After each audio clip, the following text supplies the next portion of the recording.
Nigerian youths are still on the streets in many states across the country, protesting against the activities of the now-defunct Special Anti-Robbery Squad, SARS. Police authorities have bowed to pressure by scrapping the unit and setting up a new Special Weapons and Tactics SWAT team. But this seems not to go down well with the protesters who have remained on the streets and have in fact changed their demands to #EndSWAT. In a twist of events, some group of unknown weapon-wielding men who appear to be pro-SARS have been attacking the peaceful demonstrators, particularly in Lagos and Abuja. Let's now join our correspondent Folashade Ogunrinde, who's standing by at the scene of the protest in Alausa Ikeja. Folashade, can you confirm what the situation is like over there right now?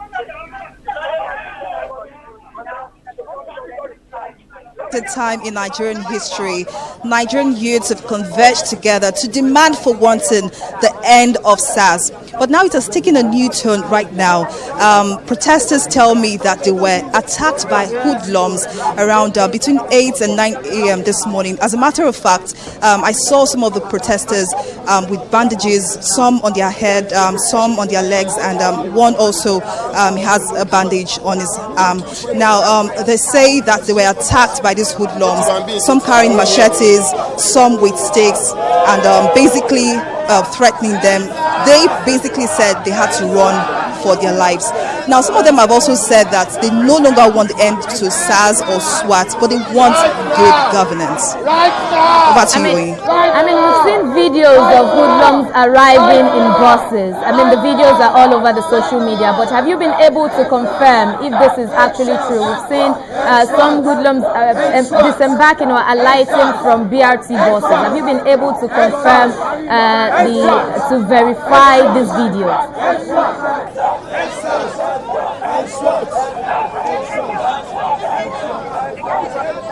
Shade, if you can hear me, I'm asking if you've been able to verify the authenticity of the videos that are circulating online of hoodlums alighting from BRT buses, allegedly attacking the protesters. Thank you very much, Oyi. Now, according to the protesters, I met here right at the front of the House of Assembly. They said yes, and indeed that those videos were true.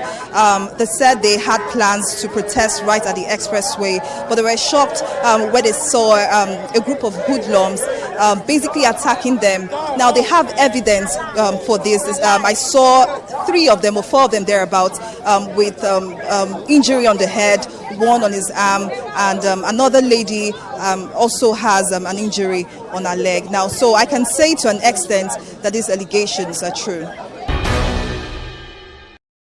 Welcome back, and thank you for staying with us on the program. Let's now join our correspondent Folashade Ogunrinde, who is still standing by live from the scene of the protest in Alausa Ikeja. Folashade, now, do you think that with everything that has been happening now, has this affected the morale of the protesters in any way? Do you think they are backing down?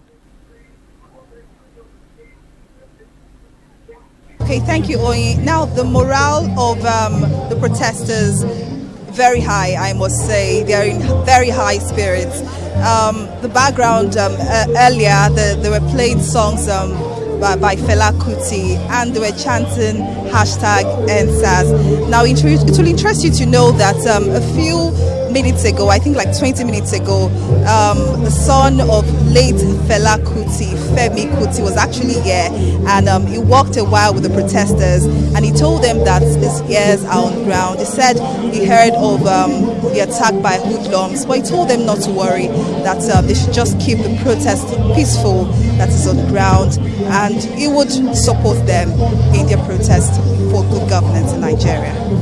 All right, Folashade, our correspondent there live from the scene of the protest in Alausa Ikeja. Thank you very much for bringing us up to speed with all the updates from the protest, and thank you so much, Folashade, and stay safe.